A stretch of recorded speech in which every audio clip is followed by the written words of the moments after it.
If you like our videos, please share them with a friend. We'd really appreciate it.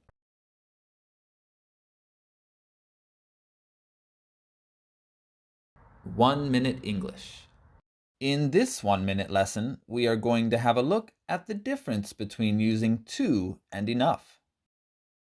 To means there is more than needed. For example, the toy is too big for the box. There are too many people on the bus.